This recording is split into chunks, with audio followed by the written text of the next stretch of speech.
Hello friends, welcome back everyone, welcome to my channel. तो चलिए एक और प्रैक्टिस सेट लगाते हैं मॉडर्न हिस्ट्री का। ये हमारा प्रैक्टिस सेट नंबर चौथा होगा। इससे पहले हम 3 प्रैक्टिस सेट लगा चुके हैं मॉडर्न हिस्ट्री के। अगर किसी ने वो ना देखे हों तो UPPCS टेस्ट सीरीज के नाम से प्लेलिस्ट बना रखी है, आप वहाँ जाकर देख सकते हैं। और इससे पहले एंसेंट हिस्ट्री और मेडिवल हिस्ट्री सब कुछ कंप्लीट हो चुका है, तो वो उसके भी पार्ट आपको UPPCS टेस्ट सीरीज के नाम से प्लेलिस्ट बना रखी है, वहाँ पर मिल जाएंगे। तो आप चलिए, आज है पार्ट नंबर चौथा और हम यहाँ से देखेंगे policies of the east India company की। बाहर जो अंग्रेज आए थे इंडिया के अंदर, तो उनकी क्या कुछ पॉलिसी वगैरह थी, तो वेरी वेरी मोस्ट इंपॉर्टेंट है।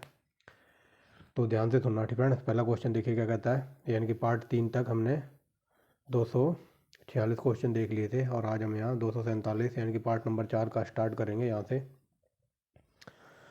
तो यहाँ पर बताना है कि कौन सा कथन सही है, ठीक है। तो ये जो विलय राज वगैरह किए थे, या फिर लॉर्ड डलहौजी ने हड़प नीति के तहत, या फिर डॉक्ट्रिन ऑफ लेफ्ट के तहत जिन राज्यों को हड़पा था, तो उनको बताना है यहाँ पर निम्न में से कौन सा कथन सही है। तो ये देखिए ऑप्शन नंबर सी, अवध को हड़प लिया था 1856 में। और कैसे हड़पा था, तो कुशासन का आरोप लगाकर अवध राज्य को या फिर आधे अवध रियासत को अंग्रेजी शासन में मिला लिया गया था। तो ऑप्शन नंबर सी हो जाएगा, ये सही है। सतारा को हड़पा था 1848 में, याद रखेंगे, ठीक है। ये कई बार पूछा। और झांसी को हड़पा था 1854, ठीक है, 1854, बट यहाँ पर लिखा है 55, तो ये गलत है। तो ऑप्शन नंबर सी हो जाएगा। नेक्स्ट देखिए क्या कहता है। लॉर्ड डलहौजी, ठीक है, लॉर्ड डलहौजी की विलय नीति का प्रथम शिकार कौन हुआ, तो सबसे पहले हड़पा था ऑप्शन नंबर ए सतारा को, ठीक है। और ये महाराष्ट्र में पड़ता है। नेक्स्ट देखिए, जो राज्य हड़पे गए थे, यानी कि भारत में ब्रिटिश शासन के दौरान निम्नलिखित राज्यों पर विचार कीजिए। उपरोक्त ब्रिटिश द्वारा समामेलन का सही क्रम, यानी कि जौन से राज्य सबसे पहले कौन सा हड़पा था, उसके बाद कौन सा हड़पा था, तो बता दिया। सबसे पहले सतारा हड़पा था, उसके बाद हड़पा गया था संबलपुर, फिर झांसी, यानी कि फिर 3, 2, 1। और ये हड़प नीति का सिद्धांत वगैरह ये डॉक्ट्रिन ऑफ लैप्स, तो ये लेकर आया था लॉर्ड डलहौजी। आगे चलिए, बगार, ठीक है ना। ये बगार की रियासत को ब्रिटिश राज्य में कब मिलाया गया, फिर ब्रिटिश राज्य में कब विलय कर लिया गया था, तो ये किया गया था 1850 में। नेक्स्ट देखिए, निम्नलिखित में से किसने विलय नीति नियोजित और क्रियान्वित की, तो ये विलय नीति वही पूछ रहा है। तो ये लॉर्ड डलहौजी लेकर आया था विलय नीति, या फिर विपगत हड़प सिद्धांत, या फिर डॉक्ट्रिन ऑफ लैप्स, ठीक है। ठीक फ्रेंड्स, याद रखेंगे। ये कई भी जगह से घुमा देता है क्वेश्चन, कई बार ये लिख देता है डॉक्ट्रिन ऑफ लैप्स कौन लेकर आया था, तो ये लॉर्ड डलहौजी लेकर आया था। आगे चलिए, तो देखिए, निम्नलिखित में से किसने लक्ष्मीबाई के पति के मृत्यु के बाद उसके दत्तक पुत्र को उत्तराधिकार से वंचित कर दिया था, तथा बाद में उसके राज्य पर कब्जा कर लिया था। तो वही बात है कि जो मतलब झांसी को हड़प लिया था, तो ये रानी लक्ष्मीबाई झांसी से बिलोंग करती थी। इनके पति को मर जाने के बाद तो इनके पुत्र को मिलना चाहिए था राजपाट, लेकिन ये झंडूराम डलहौजी ने इसको उत्तराधिकार से वंचित कर दिया था और झांसी को हड़प लिया था लॉर्ड डलहौजी ने 1854 में, याद रखेंगे। तो ये देखिए option number C, lord Dalhousie. आगे चलिए, तो ये देखिए यहाँ पर लिखा है डॉक्ट्रिन ऑफ लैप्स, तो ये बात एक ही है।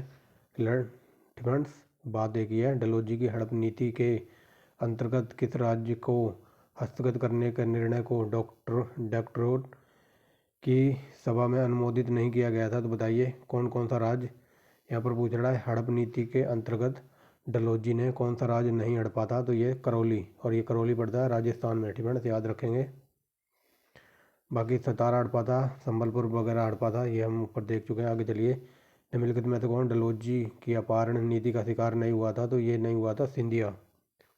नेक्स्ट देखिए, हड़प हड़प सिद्धांत के अंतर्गत डलहौजी द्वारा निम्नलिखित में से किस राज्य को ब्रिटिश साम्राज्य में शामिल नहीं किया गया था, तो ये बनारस को नहीं मिलाया गया था। बाकी नागपुर को हड़पा था, बगाड़ को हड़पा था, संबलपुर को हड़पा था। नेक्स्ट देखिए क्या कहता है। भारतीय राज्यों पर अंग्रेजी प्रभुत्व स्थापित करने के लिए किसने प्रशासन में सहायक संधि प्रणाली सूत्रपात की थी, तो ये मैंने कई बार बता दिया है कि सहायक संधि का जन्मदाता माना जाता है किसको, लॉर्ड बेलजली को। अगर ये पूछ ले भारत में सहायक संधि लेकर कौन आया था, तो उसका आंसर हो जाएगा डुप्ले। नेक्स्ट देखिए, सहायक संधि, तो सहायक संधि सबसे ज़्यादा बेलजली के काल में हुई थी। ये अगर ऊपर के दोनों तीनों पार्ट लगाए होंगे तो मैंने कई बार बता रखा है। आगे चलिए, निम्नलिखित में ऐसे कौन प्रथम भारतीय राज्य था जिसने लॉर्ड वेल्जली की सहायक संधि पर हस्ताक्षर किए थे, तो ये हज़ारों बार क्वेश्चन पूछा गया और ये very very most important question है कि सहायक संधि को स्वीकार करने वाला पहला भारतीय राज्य कौन था या फिर पहला भारतीय शासक कौन था। तो वो था हैदराबाद, हैदराबाद का निजाम। तो ऑप्शन नंबर हो जाएगा ए। ये देख लीजिए ऑप्शन नंबर ए। आगे चलिए, निम्नलिखित भारतीय शासकों में से सर्वप्रथम सहायक संधि किसने सम्मिलित की थी। तो ये बात वही है, तो इसमें सम्मिलित हुई थी अवध का नवाब। ठीक है ना, याद रखेंगे। यहाँ पर पूछा है भारतीय निम्नलिखित भारतीय शासकों में से सर्वप्रथम सहायक संधि में सम्मिलित हुआ था, मतलब अंग्रेजों के साथ शामिल हुआ था सहायक संधि करने के लिए। तो ये था अवध का नवाब, याद रखना। ठीक है, वेरी वेरी मोस्ट इंपोर्टेंट है और यहाँ पर क्वेश्चन पूछा गया है। यहाँ देखिए, यहाँ पर पूछा है कि वह भारतीय राज्य कौन था। ठीक है, वह भारतीय राज्य कौन था जिसने लॉर्ड वेल्लेस्ली की सहायक संधि पर हस्ताक्षर किए थे, यानी कि इसने अपनाया था। तो ये था हैदराबाद। और यहाँ पर पूछा वह भारतीय शासक कौन था जो है सहायक संधि में अंग्रेजों के साथ शामिल हुआ था। तो ये था अवध का नवाब। ठीक है, और ये इनका मित्र भी वगैरह था सहायक संधि में, याद रखेंगे। आगे चलिए, सहायक संधि को स्वीकार करने वाला पहला भारतीय शासक कौन था। तो ये था हैदराबाद का निजाम। ये देखिए बता दिया है। नेक्स्ट देखिए, लॉर्ड वेल्लेस्ली की सहायक संधि को स्वीकार करने वाला पहला मराठा कौन था। तो ये था पेशवा बाजीराव द्वितीय, ऑप्शन नंबर बी। नेक्स्ट देखिए क्या कहता है, निम्नलिखित में से कि सरदार ने अंग्रेजों की सहायक संधि को सबसे बाद में स्वीकार किया था। तो सबसे बाद में आए थे होलकर, और कई बार बता रखा है ये होलकर बिलोंग करते थे कहाँ से, नागपुर से। पेशवा तो ये पूना में डटे हुए थे, और ये सिंधिया वगैरह तो ये थे इंदौर में, यानी कि ग्वालियर साइड। आगे चलिए, ईस्ट इंडिया कंपनी का राजदूत राज्यों से राजदूत क्या बोल दिया मैंने फ्रेंड्स। तो देखिए, ईस्ट इंडिया कंपनी का राजपूत राज्यों से सहायक संधि करने का प्रमुख उद्देश्य क्या था। तो ये राजपूत राज्यों को मतलब सहायक संधि थोप कर इनको अपने ऊपर थोपना चाहते थे या फिर अपने अंडर लाना चाहते थे। तो ये ऑप्शन नंबर डी देखिए, अंग्रेजों की प्रभुसत्ता स्थापित करना चाहते थे, मतलब राजपूतों को लालच वगैरह देकर सहायक संधि करवाकर, मतलब जो राजपूत वंश था तो उस पर अंग्रेजी शासन कायम करना चाहते थे या फिर अंग्रेजों का दबाव बनाना चाहते थे राजपूतों के ऊपर। और यहाँ लिखा है अंग्रेजों की प्रभुसत्ता स्थापित करना चाहते थे, मतलब राजपूतों के ऊपर भी अंग्रेजी शासन थोपना चाहते थे। आगे चलिए, निम्न में से सहायक संधि स्वीकार नहीं की थी। तो किसने नहीं की थी तो बताइए। तो ऑप्शन नंबर ए होना चाहिए मेरे अकॉर्डिंग। तो ये ए ही है। ठीक है, यहाँ देख लीजिए आप, ऑप्शन नंबर ए यहाँ पर है। तो ये इंदौर के होलकर ने नहीं की थी, याद रखेंगे। ठीक है, नेक्स्ट देखिए क्या कहता है, सहायक संधि व्यवस्था को स्वीकार करने वाले प्रथम भारतीय देशी शासक कौन थे। तो ये बता दिया, हैदराबाद का निजाम था। वेरी वेरी मोस्ट इंपोर्टेंट है, ये कई बार पूछा। आगे चलिए, तो ये अवध को कब हड़पा था। तो ऊपर बता के आया हूँ, 1856 में हड़पा था। ये विलय नीति, ये विलय अवध का विलय किया गया था। तो ये कुशासन का आरोप लगाया गया था, याद रखना इसको, ये कई बार पूछ लेता है। डिफेंस तो कुशासन का आरोप लगाकर अवध को हड़पा गया था। आगे चलिए, निम्नलिखित में से डलहौजी की सबसे गंभीर राजनीतिक भूल कौन सी थी। तो राजनीतिक भूल, जब इसने हड़पा था ना अवध को, तो ये इसकी सबसे बड़ी भूल थी, क्योंकि इसने राजा के ऊपर कहा था कि तुम अपना राजपाट ठीक से नहीं चला रहे हो, अपनी जनता का ध्यान ठीक से नहीं रख रहे हो, मतलब तुम हटो, राजपाट हमें दे दो। तो ये सबसे बड़ी भूल थी, अवध को हड़पना। आगे चलिए, निम्नलिखित राजपूत राज्यों में से सर्वप्रथम संधि के द्वारा ब्रिटिश राजनीतिक प्रभाव में कौन सा आया था। तो बताइए कौन सा राजपूत राज्य ब्रिटिश प्रभाव में सबसे पहले आया था। तो ये था जोधपुर, मतलब जोधपुर को भी इन्होंने सबसे पहले मिलाया था। और ये जोधपुर कौन था। तो ये राजपूत राज्य था। ठीक है, तो राजपूत राज्यों में सबसे पहले अंग्रेजों ने जोधपुर को अपने अंडर में लिया था या फिर जोधपुर पर कब्जा किया था। आगे चलिए, निम्नलिखित में से कौन अंग्रेजों की सहायक संधि में मित्र थे। तो अभी मैंने ऊपर बताया था ना, अंग्रेजों की सहायक संधि में कौन मित्र था। तो ये था अवध का नवाब। ठीक है, अवध का नवाब याद रखेंगे। बट यहाँ पर दिया है ऑप्शन नंबर डी, यानी कि इनमें से कोई नहीं। तो सहायक संधि में अंग्रेजों का मित्र था अवध का नवाब। नेक्स्ट देखिए, सहायक संधियों के द्वारा अंग्रेजों ने भारतीय नरेशों की किस चीज़ को नियंत्रित किया था। तो ये किया था उनके विदेशी राष्ट्रों से संबंध। समझ गए होंगे, मतलब मान लो कोई पंजाब का राजा है, ठीक है, या फिर कोई राजस्थान का राजा है, मान लो कोई राजस्थान का राजा है, ठीक है। तो अंग्रेज ये कहते थे कि तुम हमारे साथ सहायक संधि वगैरह कर लो, हमारे साथ समझौता कर लो, वरना हम पूरे देश पर हमारा कब्जा है, तुम्हारा राजपाट छीनने में हमें टाइम नहीं लगेगा। तो ये राजपूत ये राजस्थान का राजा वगैरह कहता था चलो ठीक है, हम तुम्हारे साथ सहायक संधि कर लेते हैं। तो ये सहायक संधि में ये कहा जाता था कि जब तुम्हारे, अगर मान लो हमारे अलावा तुम्हारे ऊपर कोई हमला करेगा, मान लो तुम्हारे राजस्थान के ऊपर कोई हमला करेगा, मान लो कोई फ्रांसीसी हमला करेगा, या फिर पंजाब का कोई राजा हमला करेगा, या फिर कोई लाहौर से तुम्हारे ऊपर हमला करने आएगा राजस्थान के ऊपर, तो हम तुम्हारी सहायता करेंगे क्योंकि तुम हमारे मित्र हो। अंग्रेज कहते थे, ठीक है, ऐसे याद रखेंगे। अंग्रेज कहते थे कि तुम हमारे साथ मित्रता कर लो, संधि कर लो, और बाद बाकी हम जो भी तुमसे लड़ने आएगा तो सबसे पहले हम उन पे हमला करेंगे और हम तुम्हारी पूरी सहायता करेंगे, लेकिन हमारी शर्तें ये हैं कि ना तो तुम अपने राज्य की किलेबंदी वगैरह करोगे, ना ही तुम अपने राज्य में सेना वगैरह रखोगे, जो कुछ करेंगे हम करेंगे। तो मतलब ऐसे ही करके इन्होंने राजस्थान वालों को, जो विदेशी राज्य वगैरह थे, मतलब फ्रांसीसी वगैरह थे, या फिर डच वगैरह थे, या फिर पुर्तगाली वगैरह थे, तो उनके साथ मतलब इन मित्रता वगैरह नहीं करने दी थी, क्योंकि सहायक संधि का मतलब ही यही होता था कि जो कुछ है, हम अंग्रेज हैं, अगर फ्रांसीसी तुम पर हमला करेंगे तो हम तुम्हारी तरफ से लड़ेंगे, या फिर कोई पुर्तगाली तुम पर हमला करेगा तो हम अंग्रेज तुम्हारी पूरी सहायता करेंगे, बट बदले में तुम मतलब किसी विदेशी राष्ट्रों के साथ संबंध नहीं बनाओगे, मतलब ना तो पुर्तगालियों के साथ, ना डचों के साथ, ना किसी के साथ। तो वही बात थी, तो ऑप्शन नंबर सी, ठीक है, विदेशी राष्ट्रों के संबंध इन्होंने पूरी तरह निरंतरित कर दिया था, मतलब जो कुछ है बस हम अंग्रेज ही हैं, बाकी और किसी के साथ तुम्हारी फ्रेंडशिप नहीं होने देंगे, वही बात थी। आगे चलिए। 1856 में अवध ब्रिटिश साम्राज्य में समामेलित नहीं किया गया होता यदि अवध के नवाब ने ब्रिटिश द्वारा सुझाए गए सुधारों को लागू होने से इनकार कर दिया होता। ठीक है, तो मैं बता रहा हूँ कि जो ये अवध का नवाब वगैरह था, तो ये अवध को ब्रिटिश राज में नहीं मिलाया जाता, लेकिन ये मीठी मीठी बातें बोलकर सब कुछ काम करवा लेते थे। ठीक है, तो यहाँ पर यही लिखा है, अवध के नवाब ने ब्रिटिश द्वारा सुझाए गए सुधारों को लागू करने से इनकार कर दिया था। आगे चलिए। डलहौजी के कार्यकाल में ब्रिटिश साम्राज्य में अवध का विलय किस आधार पर किया गया था, तो ये बता दिया, कुशासन का आरोप लगाकर किया गया था। और ये क्वेश्चन पीईटी 2022 में यूपी पीईटी में पूछा हुआ है। आगे चलिए। ब्रिटिश द्वारा कुशासन का बहाना लेकर तो ये अवध को मिलाया गया था, ऑप्शन नंबर बी, ठीक है, कुशासन का आरोप लगाकर। नेक्स्ट देखिए क्या कहता है, अंग्रेजों ने अवध पर कब्जा, क्या बोल रहा हूँ, अंग्रेजों ने अवध पर कब और क्यों अधिकार किया था, तो ये देखिए ऑप्शन नंबर ए, कुशासन का आरोप लगाकर या फिर कारण लगाकर। आगे चलिए। अवध के नवाब वाजिद अली शाह को ईस्ट इंडिया कंपनी ने गद्दी से कब उतार दिया था, तो ये बता दिया, 1856 में कब्जा हो गया था, तो राजा भी गद्दी से उतार दिया गया था। आगे चलिए। निम्नलिखित में से कौन सा एक सहायक संधि के बारे में सही नहीं है, तो बताइए यहाँ पर कौन सा सही नहीं है। तो देखिए, ब्रिटिश सेना समानुनांगी राज्य में नियुक्त की जाएगी, तो ये मैंने बता दिया ना। मान लो राजस्थान वालों के साथ फ्रेंडशिप है, तो राजस्थान के ऊपर किसी ने हमला कर दिया, तो ये ब्रिटिश जो सेना थी तो वो राजस्थान राज्य में नियुक्त की जाती थी, या फिर इनकी तरफ से लड़ती थी, तो ये सही है। आगे चलिए। यह बेलीदिल्ली द्वारा निरूपित किया गया था, तो ये देखिए कई बार बता दिया है। सहायक संधि का जन्मदाता माना जाता है, सबसे ज़्यादा सहायक संधि हुई थी लॉर्ड बेलीदिल्ली के काल में, कई बार पूछा। आगे चलिए।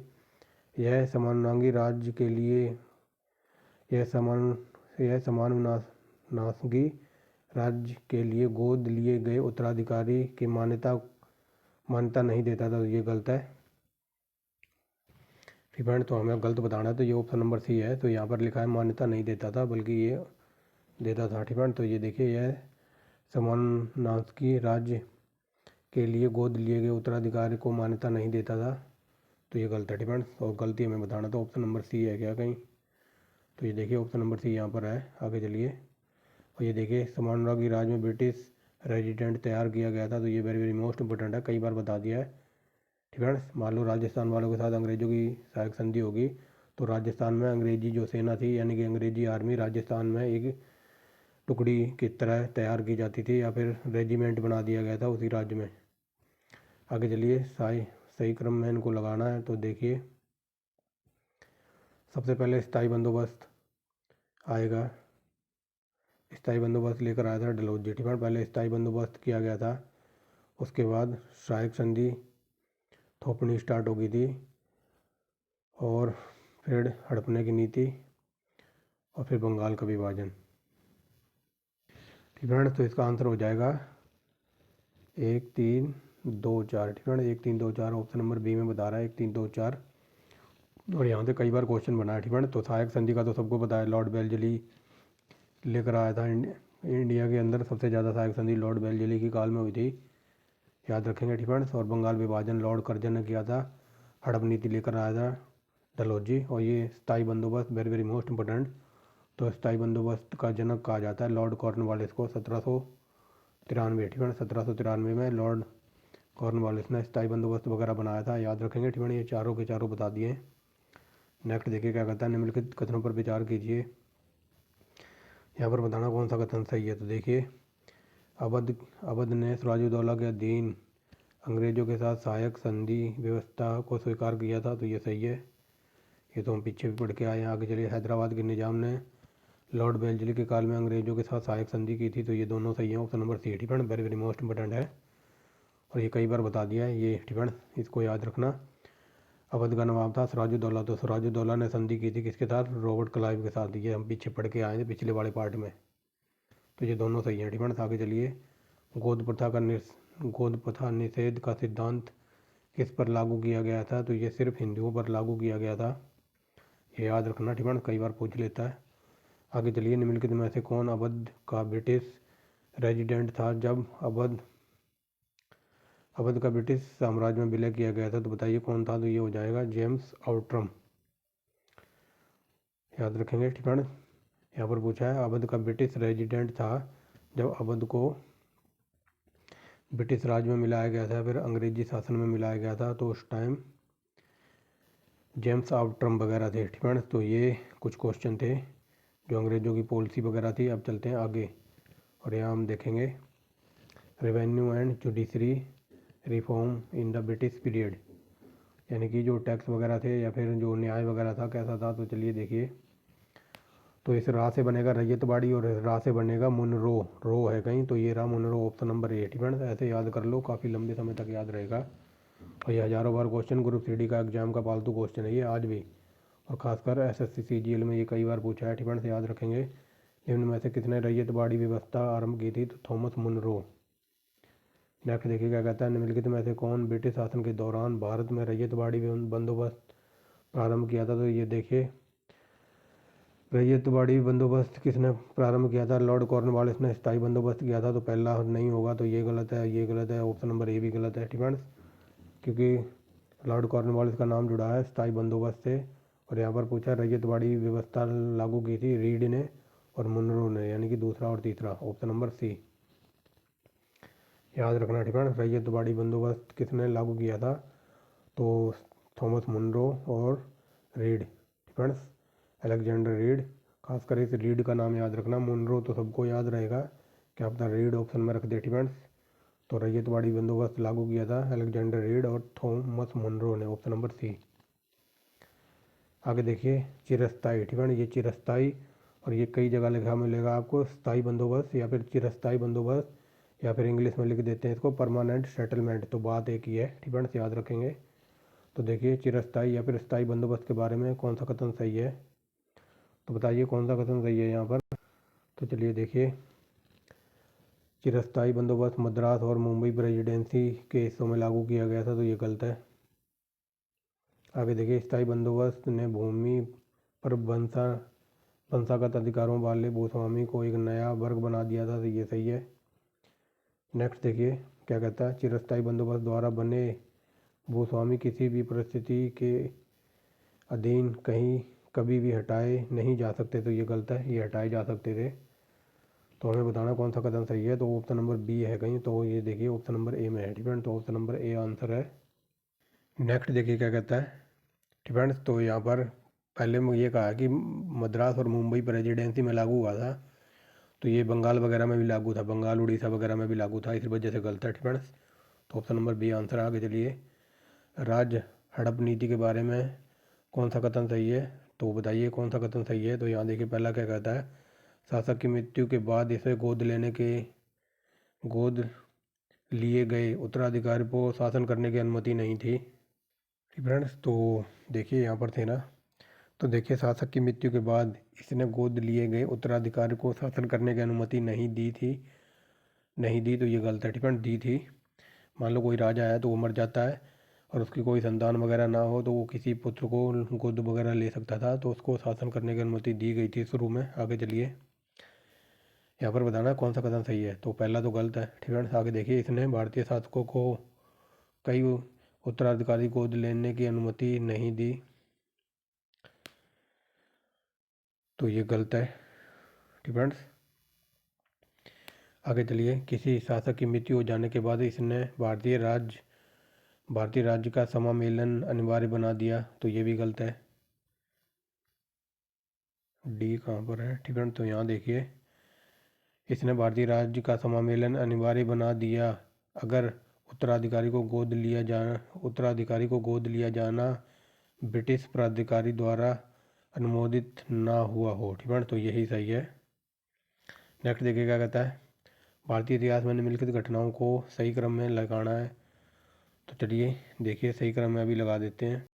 तो देखिए, सबसे पहले आएगा पिट्स इंडिया एक्ट। ठीक है, तो ये Pitt's India act I think ये 1784 वगैरह का है।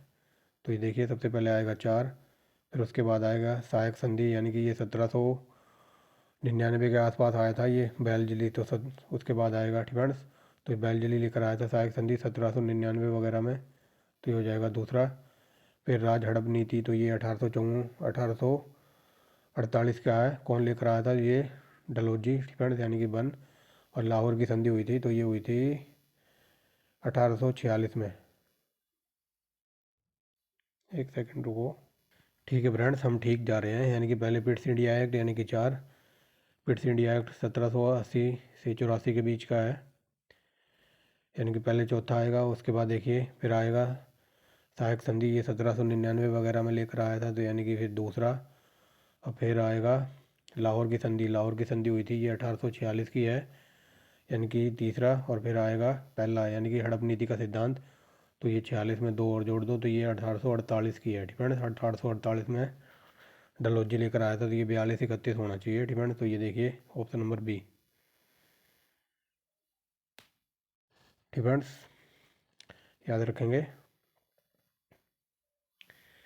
आगे चलिए, तो देखिए रैयतवाड़ी, तो ये रैयतवाड़ी दक्षिण भारत में थी। ठीक है, ब्रिटिश व्यवस्था में रैयतवाड़ी भू राजस्व संग्रह प्रचलित था, तो ये मद्रास प्रेसिडेंसी और ये क्या कहते हैं उड़ीसा वगैरह में लागू थी, ये दक्षिण भारत में पड़ता है। ठीक है, से याद रखेंगे। आगे चलिए,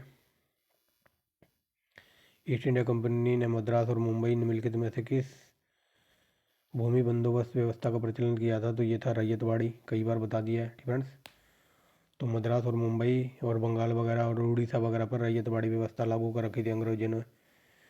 आगे देखिए, मद्रास में रैयतवाड़ी बंदोबस्त के साथ कौन जुड़ा हुआ था? तो ये रैयतवाड़ी किसने लागू की थी? ये मुनरो ने, थॉमस मुनरो। ठीक है, से याद रखेंगे। आगे चलिए, मद्रास में रैयतवाड़ी बंदोबस्त का संस्थापक कौन था? तो ये रहा मुनरो, ऑप्शन नंबर डी। ये क्वेश्चन किसी भी तरीके से पूछा जा सकता है। ठीक है, तो आगे चलिए, अब तो रट गया होगा, यहाँ पर पूछा है रैयतवाड़ी बंदोबस्त, तो ये मुनरो लेकर आया था, याद रखेंगे। आगे चलिए, महालवाड़ी, ये एक अलग ही व्यवस्था थी, तो ये महालवाड़ी व्यवस्था कहाँ पर लागू हुई थी? तो ये उत्तर प्रदेश राजस्थान में थी, वेरी वेरी मोस्ट इम्पोर्टेंट। आगे चलिए, ब्रिटिश पंजाब में कौन सी राजस्व व्यवस्था स्थापित की गई थी? तो ये थी महालवाड़ी। नेक्स्ट देखिए, महालवाड़ी प्रथा किसके साथ राजस्व का बंदोबस्त था? तो महालवाड़ी व्यवस्था थी, तो इसमें ग्राम समुदाय के साथ टैक्स वगैरह संग्रह का रूप था। ठीक है, तो महालवाड़ी प्रथा में जो गांव के लोग वगैरह थे, तो उनका मिला जुला हुआ रूप था, ऑप्शन नंबर डी। आगे चलिए, निम्नलिखित में से कौन सी रैयतवाड़ी प्रणाली की विशेषताएं हैं? तो बताइए कौन कौन सी विशेषताएं थी रैयतवाड़ी? तो ये मुनरो का नाम तो आएगा ही आएगा। ठीक है, तो ये रैयतवाड़ी व्यवस्था से जुड़ा हुआ था मुनरो। यह मुनरो की उद्भावना था, यानी कि मुनरो के दिमाग, यानी कि ब्रेन चाइल्ड थी, यानी कि इसके दिमाग की सोच थी, कहने का मतलब है। तो रैयतवाड़ी लेकर आया था मुनरो। ठीक है, इसका उद्देश्य मध्यवर्तियों को कम करना था, यानी कि जो बिचौलिए वगैरह होते हैं। ठीक है ना, तो उनको कम करना था, ये भी सही है। इस प्रणाली से कृषि धीरे धीरे कंगाल हो रहे थे, तो ये तो सही होगा 100% ही। इसको मद्रास और बंगाल प्रेसिडेंसी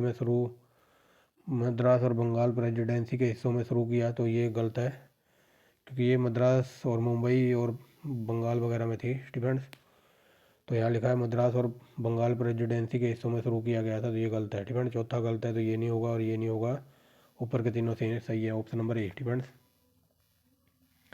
नेक्स्ट देखिए, तो ये रैयतवाड़ी व्यवस्था लागू की गई थी, तो ये बम्बई और मद्रास प्रेसिडेंसी में कई बार बता दिया है। आगे चलिए, तो ये कार्नवालिस आ गया ना, तो ये झंडू बाम क्या क्या लेकर आया था, तो ये हमारे अंदर दो हमारे देश के अंदर पुलिस स्टेशन, पुलिस व्यवस्था, आईएएस ऑफिसर, पीसीएस जो यूपीएससी वगैरह है, कोर्ट कचहरी, सब इसकी देन है, याद रखना स्टूडेंट्स।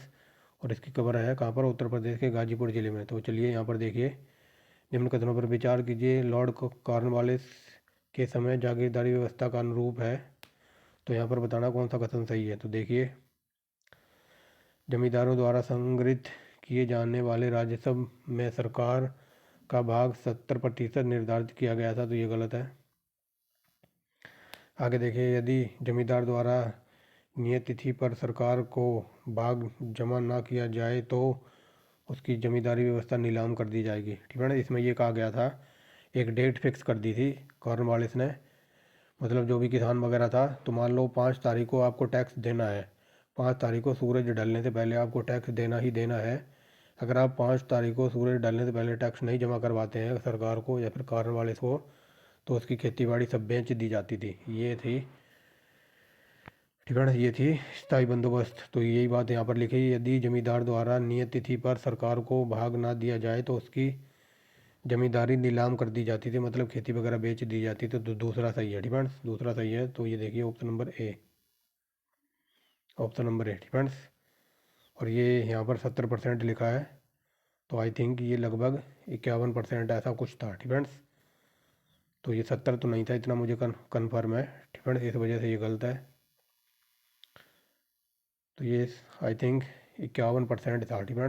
बाकी मैं देख के कंफर्म कर दूंगा अगली वीडियो में, या फिर आगे क्वेश्चन क्या पता आ ही जाए। आगे देखिए, स्वतंत्रता पूर्व, ठीक है ना, स्वतंत्रता पूर्व भारत के संदर्भ में निम्न कथनों पर विचार कीजिए। यहाँ पर बताना कौन सा कथन सही है।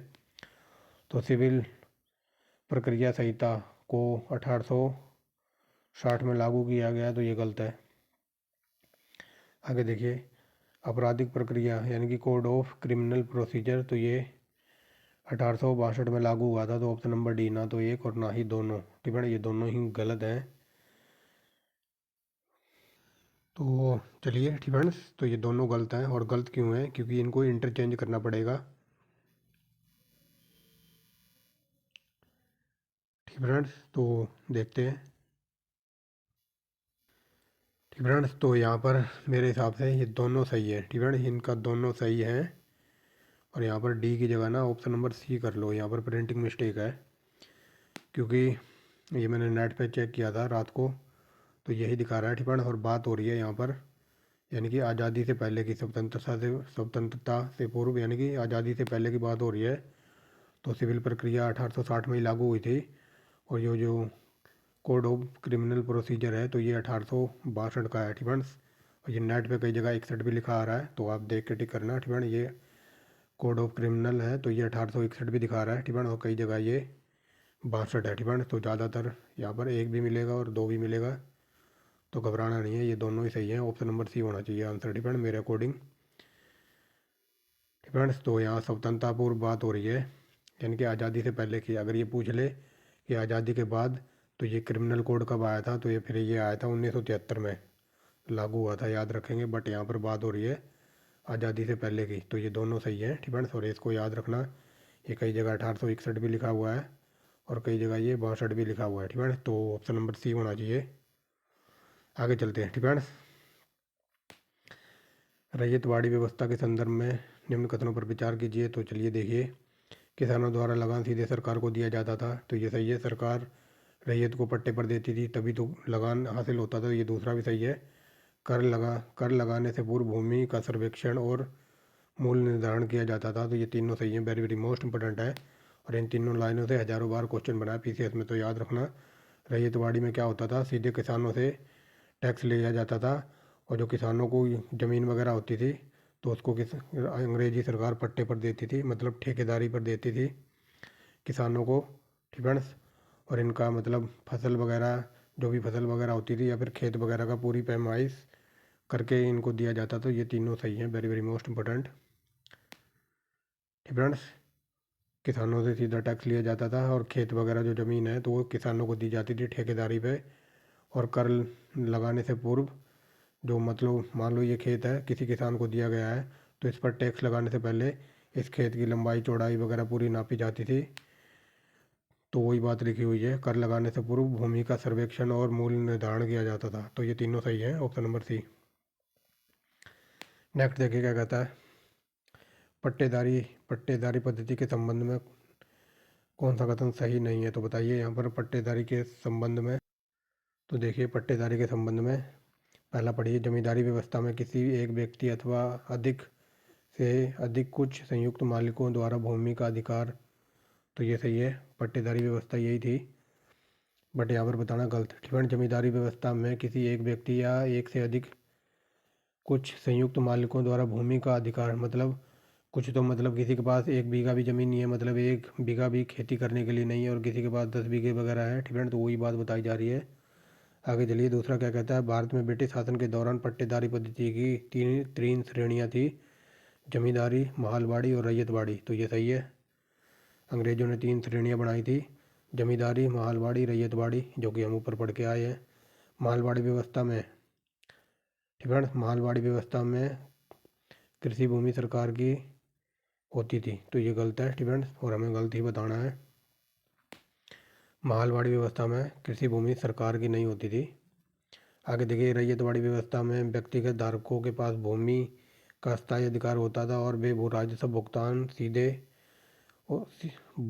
भुगतान के लिए सीधे उत्तरदायी थे। ठीक है, तो ये सही है, बट हमें बताना था यहाँ पर गलत, तो ऑप्शन नंबर सी गलत है, यानी कि सी ये वाला। ठीक है, और सीधा सरकार को टैक्स दिया जाता था। तो ये तो अभी ऊपर पढ़ के आए हैं। आगे चलिए, निम्नलिखित में से कौन सा एक इंग्लिश ईस्ट इंडिया कंपनी द्वारा लगाई गई भू राजस्व नीति का संबंध रखता था। तो ये था, बताइए कौन सा संबंध रखता था। तो ये था महालवाड़ी।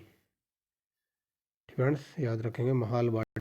तो चलिए स्टूडेंट्स, यहाँ पर बताया जा रहा है कि अंग्रेजों द्वारा लगाई गई भू राजस्व या फिर टैक्स से संबंधित कौन था। तो ये महालवाड़ी थी। पिट्स इंडिया एक्ट वगैरह ये 1784 वगैरह का है स्टूडेंट्स, तो इसका कोई लेना देना नहीं था टैक्स से। और रेगुलेटिंग एक्ट वगैरह आया था, ये 1773 का है।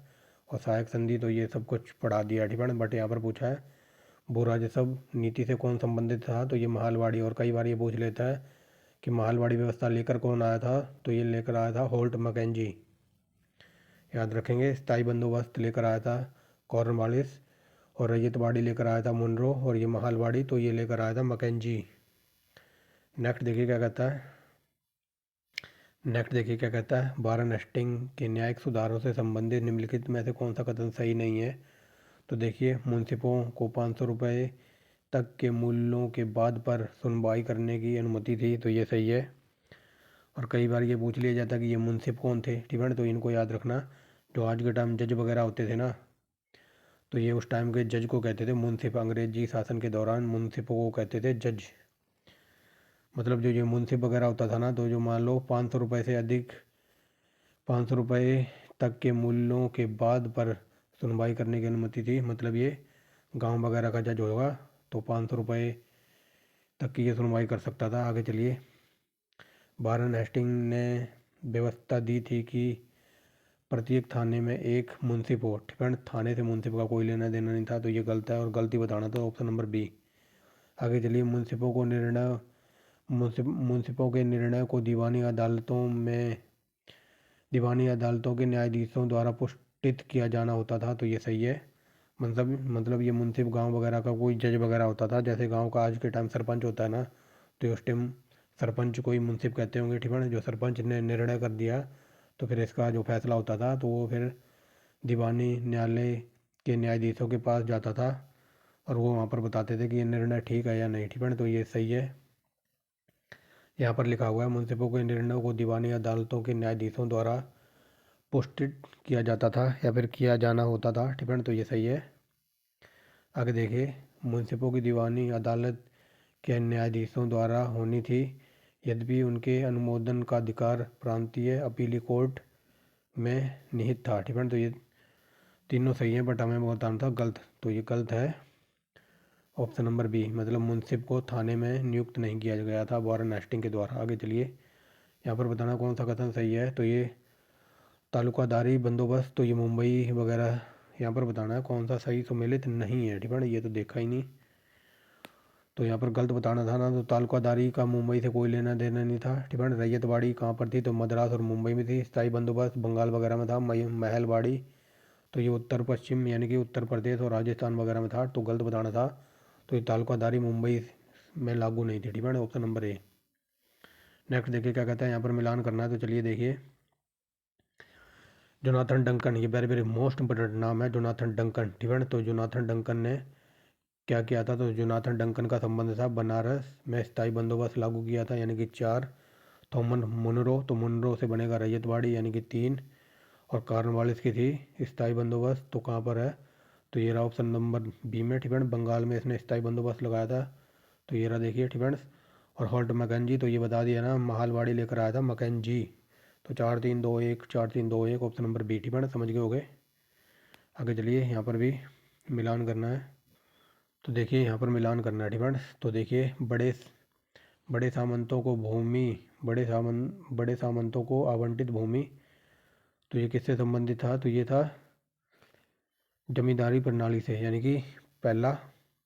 दूसरा देखिए, मालगुजारी के इजारेदारी अथवा तहसीलदारों को आवंटित भूमि, तो ये किससे बिलोंग करता था, तो ये बिलोंग करता था जमींदारी प्रणाली भू राजस्व बंदोबस्त से, यानी कि 4। तीसरा देखिए, उप किराएदारी पर देने गिरवी उप किराएदारी पर देने या फिर गिरवी हस्तांतरण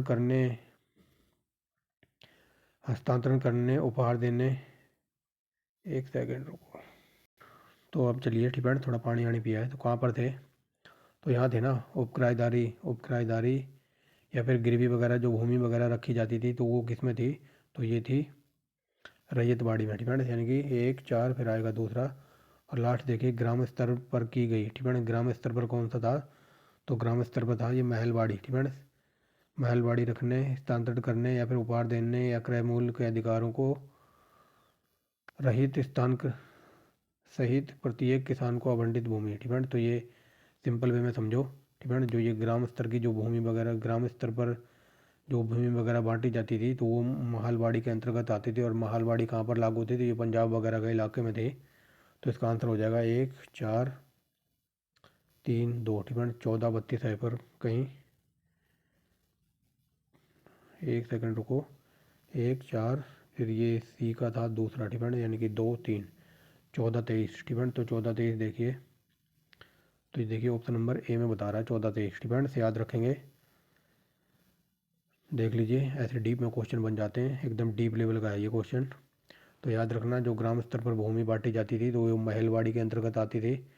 और जो किराएदारी या फिर गिरवी वगैरह रखी जाती थी, तो वो रैयतवाड़ी के अंतर्गत आती थी।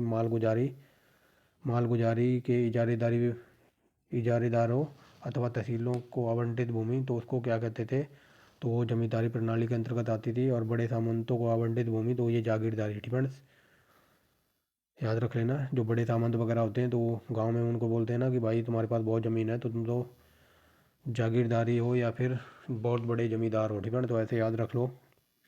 नेक्स्ट देखिए क्या कहता है, निम्नलिखित कथनों पर विचार कीजिए। यहाँ पर बताना कौन सा कथन सही है।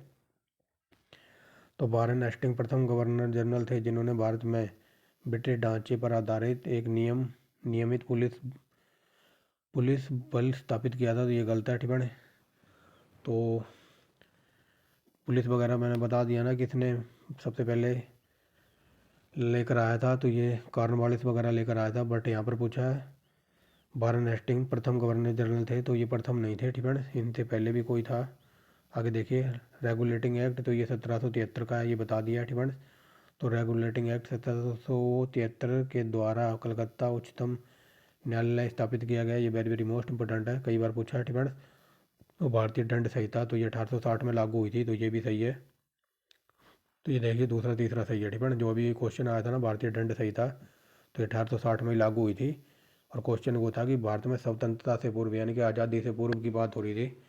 तो मैंने कहा था ना, ये दोनों सही हैं, ऑप्शन नंबर सी था। ठीक है, तो ये बात वही बात बताई जा रही है कि आईपीसी की धारा कब आई थी, आज़ादी से पहले, ये 1860। ठीक है, तो तो पहला गलत है, दूसरा तीसरा सही है, ऑप्शन नंबर ए। नेक्स्ट देखिए क्या कहता है, भारतीय स्थायी बंदोबस्त के विषय में निम्नलिखित कथनों में से कौन सा एक सही नहीं है, तो बताइए कौन सा एक सही नहीं है। तो देखिए, इसको बंगाल और बिहार में क्रियान्वित किया गया था, तो ये सही है। इसकी शुरुआत लॉर्ड कॉर्नवालिस ने की थी, कई बार बता दिया है, रट गया होगा। आगे चलिए, जमींदारी केवल केवल वर्ड बड़ा तो खुदाई है, और यही गलत है। ठीक है, जमींदारी केवल माल गुजारी के संग्राहक थे, परंतु भूमि के स्वामी नहीं। ठीक है, तो यही गलत है। ठीक है, जमींदार केवल माल गुजारी के संग्राहक थे, परंतु भूमि के स्वामी वगैरह नहीं थे, तो ये गलत है। आगे चलिए, कृषकों की हैसियत घटकर किराएदार कृषक की रह गई। ठीक है, तो ये सही है। मतलब जिनके पास किसान वगैरह थे, तो वो मतलब किसानी से हटकर मतलब बिल्कुल ही गरीब वगैरह बन गए थे, भूखे मरने की नौबत आ गई थी, तो वो बात बताई जा रही है। तो ऑप्शन नंबर सी गलत है ये। नेक्स्ट देखिए, नए जमींदारों के बारे में निम्न में से कौन सा कथन सही नहीं है, तो बताइए। वह किसानों को उत्पीड़ित करने के लिए स्वतंत्र थे, तो बताइए यही गलत है। फ्रेंड्स, जो नए जमींदार वगैरह थे, तो वो किसानों को मतलब मारते पीट, यहाँ पर लिखा है उत्पीड़ित करने के लिए स्वतंत्र थे, मतलब उनको डराने धमकाने मारने पीटने के लिए स्वतंत्र थे, तो ऐसा कुछ नहीं था। ठीक है, यही गलत है। वह नगरों में रहने वाले व्यापारियों और धनिक थे, उनकी ग्राम में कोई जड़ नहीं थी। मतलब जो जमींदारी वगैरह थे, तो वो नगरों में रहते थे, और नगर में रहने वाले व्यापारी और धनिक थे। ठीक है, मतलब जो जमींदार थे, तो वो नगरों में रहते थे, और वो व्यापारी भी थे, और वो धनिक धनिक थे, मतलब अमीर वगैरह थे, जिनकी गांव गांव में कोई जड़ नहीं थी। समझ गए हुए। ठीक है, जो जमींदार वगैरह थे, तो नगरों में रहते थे, व्यापारी व्यापार करते थे, और वो अमीर भी थे, लेकिन उनकी गांव में कोई जड़ नहीं थी, मतलब गांव से उनका कोई लेना देना नहीं था। नेक्स्ट देखिए क्या कहता है, वह केवल किराया वसूलने की अनुपस्थिति व्यापारी थे, तो ये भी सही है। वह केवल किराया वसूलने वाले अनुपस्थिति व्यापारी थे, तो ये भी सही है, मतलब वो सिर्फ टैक्स वगैरह वसूलते थे। आगे चलिए, उन्होंने किसानों को उनके पारंपरिक भूस्वामिक अधिकार से वंचित कर उन्हें किराएदार कृषक बना दिया, तो ये सही है। ठीक है, बाकी हमें बताना था गलत कौन सा है। तो ये मतलब जो जमींदार वगैरह थे, तो वो किसानों को मारते पीटते या फिर धमकाने का अधिकार वगैरह नहीं था, तो ऑप्शन नंबर ए गलत है। आगे चलिए, निम्नलिखित महलवाड़ी व्यवस्था से संबंधित यहाँ पर बताना कौन सा कथन सही नहीं है। तो देखिए कौन सा कथन सही नहीं है। वह प्रत्येक ग्राम एवं महल पर अलग अलग लागू की गई थी, तो ये गलत है। ठीक है ना, तो महलवाड़ी व्यवस्था थी, तो यहाँ पर बोल रहा है कि ये हर एक गांव में अलग अलग परसेंटेज पर लागू की गई थी, तो ये गलत है। ठीक है ना, प्रत्येक गांव में, मान लो पंजाब है, ठीक है ना, पंजाब में 10 गांव है, तो 10 गांव पर एक साथ ही लागू होती थी। मान लो कोई गांव एक है, ठीक है ना, तो इसमें 20% टैक्स ले लिया, और जो गांव गांव बी है, ठीक है ना, तो उस पर मान लो 30% ले लिया, तो ये गलत था। ठीक है ना, मान लो पंजाब में 10 गांव है, तो पूरे 10 के 10 गांव पर 20% टैक्स लगेगा, यानी कि हर गांव पे अलग अलग टैक्स नहीं लगता था। तो वही बात बताई जा रही है, महलवाड़ी में प्रत्येक ग्राम और महल पर अलग अलग लागू होती थी, तो ये गलत है, अलग अलग नहीं थी, सबके लिए समान थी। नेक्स्ट देखिए, यह अन्य दो व्यवस्थाओं के सुधार रूप में अपनाई गई थी, तो ये भी सही है। मतलब जो महलवाड़ी कब आई थी, तो ये एक स्थायी बंदोबस्त था। ठीक है, स्थायी बंदोबस्त में कुछ कमी वगैरह थी, तो स्थायी बंदोबस्त में कमी को दूर करने के लिए फिर रैयत बंदोबस्त लगाया गया, यानी कि रैयत बाड़ी लगाई गई, ये ख़त्म कर दी थी। ठीक है, फिर रैयत बाड़ी आई, तो इसमें भी कुछ कमियाँ थी, फिर इसको ख़त्म कर फिर आई थी ये महल बाड़ी। ठीक है, याद रखेंगे। नेक्स्ट देखिए, सरकार ने इसमें प्रत्येक किसान के साथ भूमिगत रूप से अनुबंध नहीं करते हुए संपूर्ण ग्राम समुदाय के साथ अनुबंध किया था, तो ये सही है। वही बात बता रहा हूँ, मान लो जो 10 गांव थे ना पंजाब में, ठीक है, तो ये 10 के 10 गांव के साथ सरकार का पूरा कॉन्टैक्ट था। ठीक है, यानी कि सब किसानों के साथ, पूरे समुदाय के साथ इनका अनुबंध था, मतलब पूरे समुदाय के साथ सरकार का कॉन्टैक्ट था, ऐसे याद रखो। वह गंगा घाटी पंजाब और मध्य भारत के कुछ क्षेत्रों में लागू हुई थी, तो ये सही है, कई बार बता दिया है। आगे चलिए, स्थायी बंदोबस्त प्रारंभ किया गया था, तो स्थायी बंदोबस्त लॉर्ड कॉर्नवालिस ने रट गया होगा अब तक। तो आगे चलिए, स्थायी बंदोबस्त के गुणों में नहीं था। ठीक है, यहाँ पर बताना निम्नलिखित में से कौन स्थायी बंदोबस्त के गुणों में नहीं था, मतलब हमें गलत बताना है। तो देखिए, इसने किसानों के हितों को सुरक्षित किया, तो इसने किसानों के हितों को सुरक्षित नहीं किया था, किसानों को कंगाल कर दिया था। ऑप्शन नंबर डी गलत है। डिफेंस। ठीक है फ्रेंड्स। तो ये ऑप्शन नंबर डी गलत है और हमें गलती बताना था। बाकी ये तीन आप पाउस मार के पढ़ सकते हो, ठीक है, नहीं तो वीडियो बहुत लंबी हो जाएगी, फिर आप देखते नहीं हो सही से। आगे चलिए, लॉर्ड कॉर्नवालिस ने निम्नलिखित सलाहकारों में से किसने स्थायी बंदोबस्त का प्रस्ताव का विरोध किया था। तो स्थायी बंदोबस्त लाया था ये कॉर्नवालिस, लेकिन ये इसका विरोध कर रहा था जेम्स ग्रांट, ठीक है, ऑप्शन नंबर बी। तो ये देखिए इंग्लिश में लिखा हुआ है परमानेंट सेटलमेंट, यहाँ पर लिखा हुआ है हिंदी में, ठीक है, स्थायी बंदोबस्त। तो मान लो अगर ये ऑप्शन में ना हो, ठीक है, और कई बार ये इंग्लिश में ही लिख देता है पेपर में, तो घबराना नहीं है, ये स्थायी बंदोबस्त को इंग्लिश में लिख देता है परमानेंट सेटलमेंट।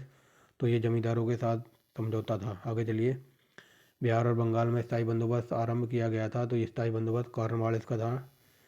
आगे देखिए, स्थायी भूमि व्यवस्था में जमींदारों का हिस्सा कितना था।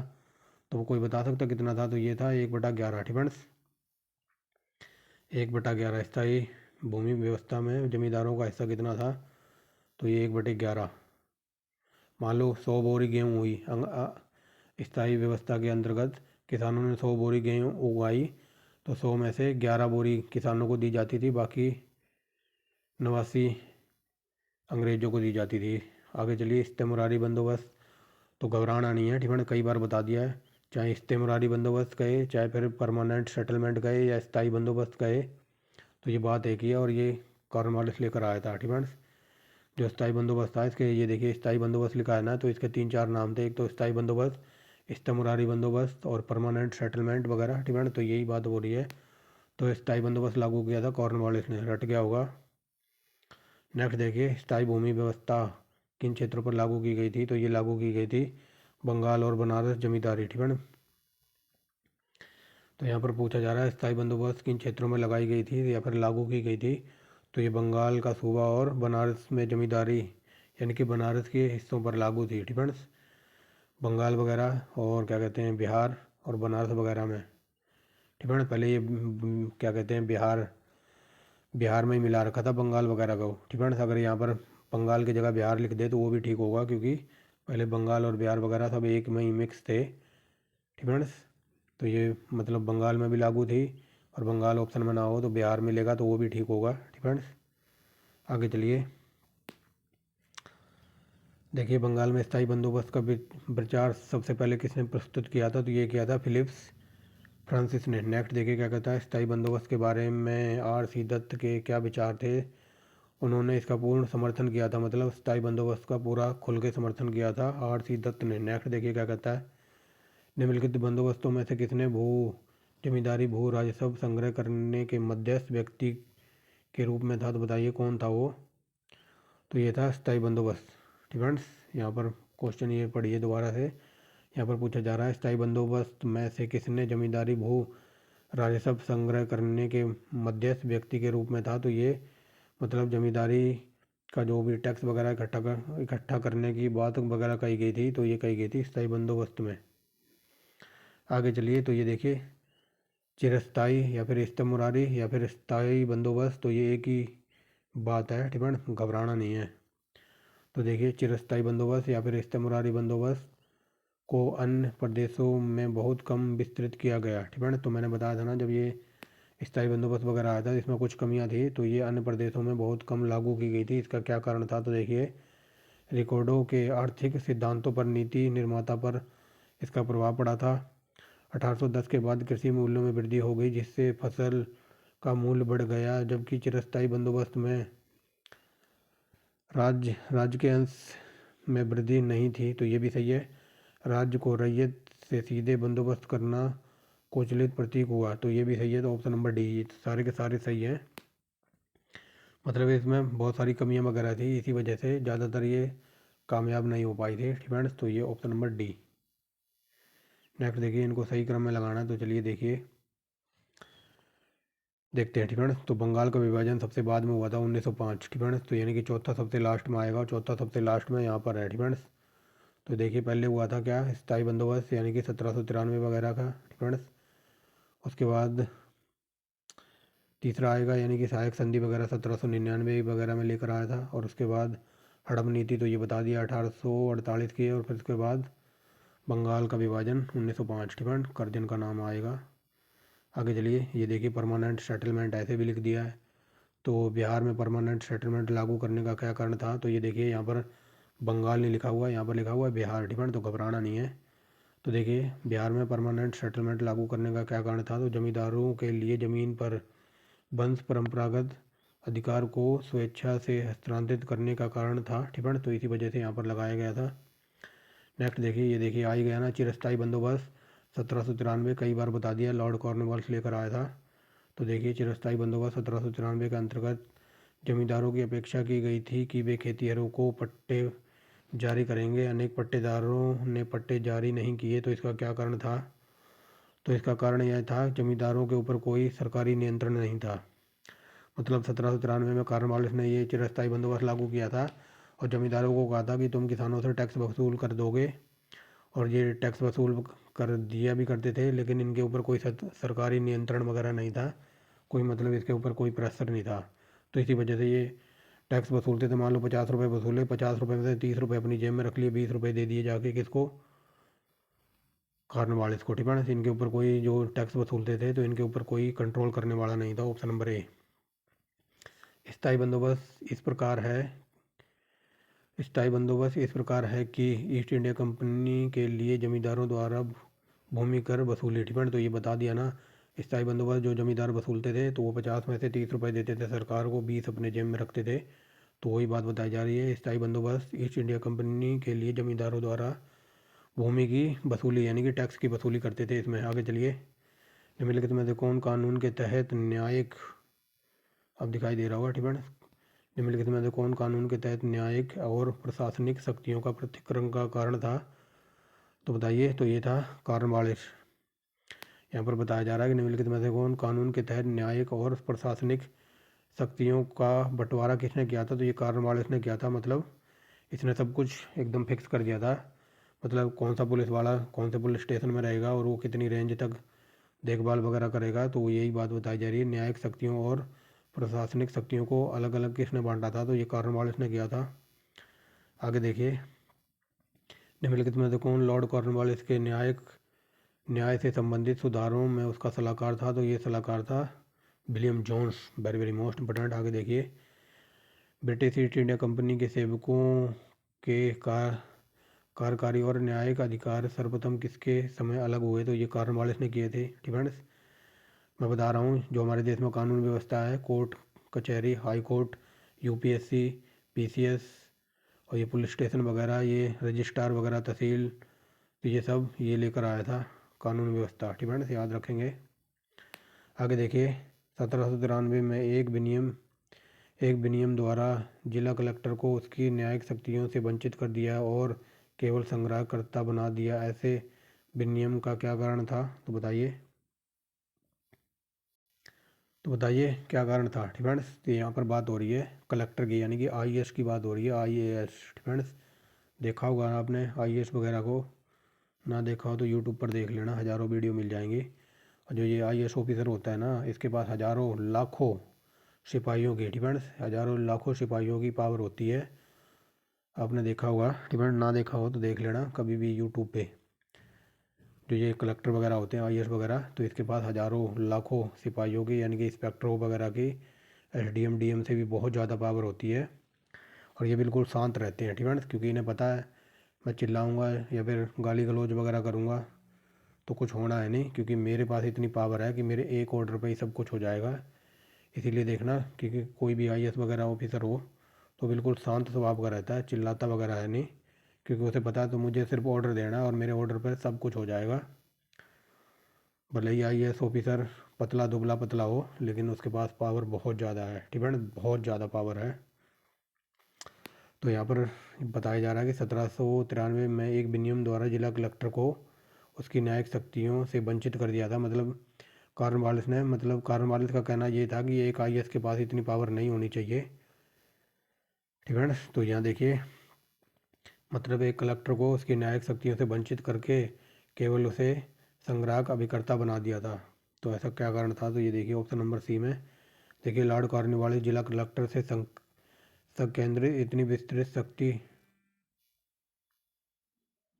डिफेंस, तो थोड़ा इंटरप्शन के लिए सॉरी। तो देखिए, लॉर्ड कॉर्नवालिस जिला कलेक्टर से संकेंद्रित इतनी विस्तृत शक्ति से सतर्क हो गया था, मतलब ये सोच रहा था कि जो आईएएस ऑफिसर है या फिर कलेक्टर है तो इसके पास इतनी शक्ति नहीं होनी चाहिए ताकि ये दुरुपयोग वगैरह कर सकता है अपनी शक्ति का।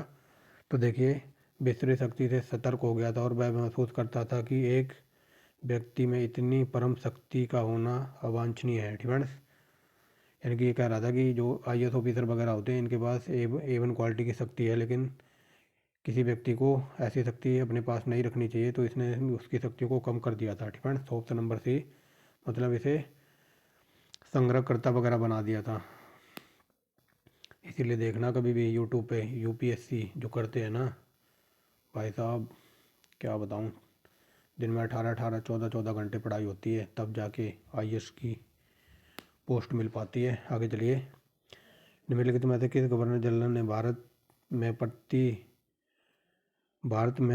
की प्रबेबिता सिविल सेवा, ठीक है, इंग्लिश में पढ़ते हैं।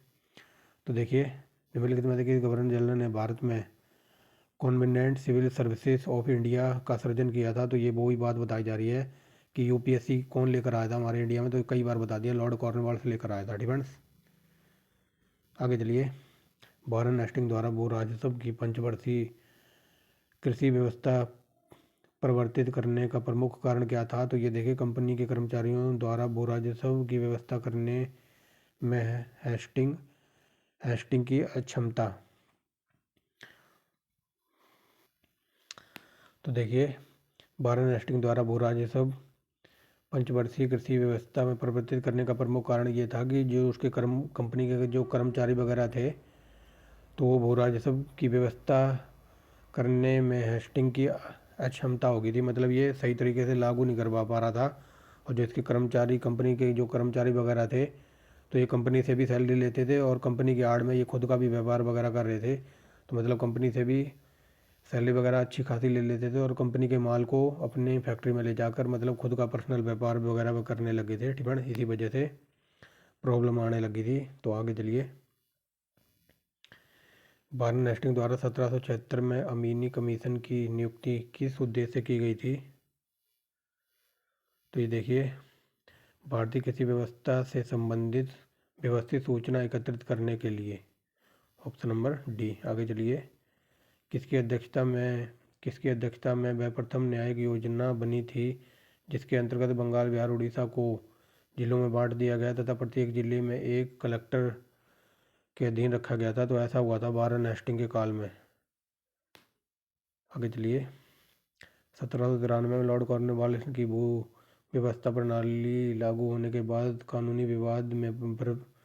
कानूनी विवादों की प्रवृत्ति में बढ़ोतरी देखी गई। निम्नलिखित प्रावधानों में से किस एक सामान्यता इसके कारण के रूप में जोड़कर देखा जा सकता है। तो बताइए, बहुत सारी कमियां हो गई थी, तो कौन सा कारण है, तो बताइए कौन सा कारण था। तो मतलब बात ये हो रही है, जो 1793 में कॉर्नवालिस ने मतलब स्थायी बंदोबस्त वगैरह लागू किया था तो वो फेल हो गया था और उसको उसकी वजह से कानूनी जो झगड़े वगैरह थे तो उनमें बढ़ोतरी देखी गई थी। तो ये मैंने ऊपर बताया ना, जो कानून व्यवस्था वगैरह थी, डिपेंड जो भू राजस्व व्यवस्था थी, तो उसमें ना तो इनके ऊपर जो जमींदार वगैरह थे ये वसूली करते थे, इनके ऊपर कोई कंट्रोल वगैरह नहीं था। ठीक है, तो मेन कारण ये था। और उसके बाद कुछ रैयत वगैरह इतने कंगाल हो गए थे, कुछ किसान वगैरह इतने कंगाल हो गए थे कि वो टाइम पर अपना टैक्स वगैरह नहीं चुका पाते थे। ठीक है, तो यहाँ पर पढ़िए, देखिए ईस्ट इंडिया कंपनी को जमींदारों का अधिपति बनाया गया, तो ये तो गलत है। ठीक है, जमींदारों को अधिपति नहीं बनाया गया था कंपनी का। आगे देखिए, रैयत की तुलना में जमींदारी की स्थिति को अधिक सशक्त बनाया गया, तो ये भी गलत है। नेक्स्ट देखिए, न्यायिक पद्धति को अधिक कार्यकुशल बनाया गया, तो ऐसा तो अंग्रेज कभी कर ही नहीं सकते थे। ठीक है ना, अंग्रेज हमारे देश में आए थे, भले ही उन्होंने राज किया हो, बड़े बड़े कोर्ट वगैरह, न्यायालय वगैरह बनवाए हों, रेल की पटरियाँ वगैरह बिछवाई हों, लेकिन उनका प्राइम टारगेट था भारत को लूट कर कंगाल करना। ठीक है ना, ये रेलगाड़ी, पटरी वगैरह सब कुछ अपने फ़ायदे के लिए बिछाई थी उन्होंने, मतलब नमक ढोने वगैरह के लिए, ताकि हमारा माल बंगाल से जल्दी पहुंच जाए बंदरगाहों तक। ठीक है ना, तो ये जो कुछ वगैरह अंग्रेज़ों ने किया था ना, ये सब दिखावा था, मेन कारण था हमारे देश को लूटना। तो ये देखिए यहाँ पर बताया कि उपरोक्त में से कोई भी सही नहीं है। और स्थायी बंदोबस्त के बारे में मैंने बता दिया ना कि इनमें से तो कोई सही नहीं है। और क्यों सही नहीं है, क्योंकि ये फेल इसलिए हो गई थी क्योंकि जो ज़मींदार वगैरह टैक्स वसूलते थे तो वो आधा सरकार को देते थे, आधा अपनी जेब में रखते थे। और कुछ किसान टाइम पर टैक्स वगैरह नहीं चुका पाते थे तो उनकी ज़मीनों को बेच दिया जाता था। वही बात बताई जा रही है कि ये तीनों गलत हैं। ठीक है, तीनों गलत हैं। 1793 में पूर्व व्यवस्था की प्रणाली के लागू होने पर विवादों का कारण यही था। ठीक है, तो याद रखना। तो इसका आंसर हो जाएगा ऑप्शन नंबर डी, इनमें से कोई नहीं। आगे देखिए। ठीक है, भारत में न्यायिक संगठन की स्थापना किसने की थी? तो ये बता दिया। कोर्ट कचहरी की बात हो रही तो कॉर्नवालिस लेकर आया था। आगे देखिए। क्रिमिनल ट्राइब्स एक्ट सर्वप्रथम अधिनियम कब आया था? तो ये आया था 1871 में। आगे चलिए। ईस्ट इंडिया कंपनी के शासक में किस कोर्ट को फौजदारी अपील करने का सर्वोच्च अधिकार माना गया था? तो ये माना गया था सदर निजामत। नेक्स्ट देखिए क्या कहता है। भारत में निम्न वायसरायों को उनके कार्यकाल में Indian penal code, civil procedure code और क्रिमिनल प्रोसीजर कोड पारित हुए थे? तो ये बता दिया है, लॉर्ड कैनिंग के काल में हुए थे। Option number B. ठीक है, 1858 याद रखेंगे ना। 1858 में महारानी विक्टोरिया आती है। ठीक है, तो उस टाइम वायसराय कौन होता है? तो लॉर्ड कैनिंग। ठीक है, लॉर्ड कैनिंग वायसराय बनाया जाता है। और 1860 में होता है आईपीसी जारी, यानी कि इंडियन पेनल कोड। और फिर होता है क्रिमिनल प्रोसीजर कोड, तो ये 1861-62 का है। तो ये उस टाइम वायसराय था लॉर्ड कैनिंग। ठीक है, आगे देखिए। सरकारी साख सुझाव किसने दिया था? तो ये दिया था फ्रेडरिक निक्सन ने। नेक्स्ट देखिए। भारतीय पंचवर्षीय भारतीय भारत भारत में पंचवर्षीय बंदोबस्त किसने लागू किया था? तो पंचवर्षीय बंदोबस्त लागू किया था वॉरेन हेस्टिंग ने। ठीक है, ये इंपॉर्टेंट क्वेश्चन है, इसको याद रखना। ठीक है, तो ये थी आज की वीडियो। ठीक है, जो आने वाला पार्ट होगा तो उसमें हम यहाँ से देखेंगे। ठीक है, पार्ट नंबर 7। और जो हमारा पार्ट नंबर 5 आएगा तो हम यहाँ से स्टार्ट करेंगे। तो ये थी आज की वीडियो। ठीक है, कोई न्यू स्टूडेंट वगैरह हो तो चैनल को लाइक कर सकता है। ठीक है, वीडियो को लाइक कर सकता है, चैनल को सब्सक्राइब कर सकता है। तो thanks for watching the video and bye bye. ठीक है, ये एकदम डीप लेवल के क्वेश्चन हैं जो कि यूपीएससी और विभिन्न प्रकार के स्टेट पीसीएस वगैरह में पूछे गए हैं। ठीक है, बाकी ग्रुप 3D में अगर आप इतना डीप में पढ़ोगे ना तो ग्रुप 3D का एग्ज़ाम एक ही दिन में पढ़ के निकाल सकते हो। तो thanks for watching the video and wait for next video.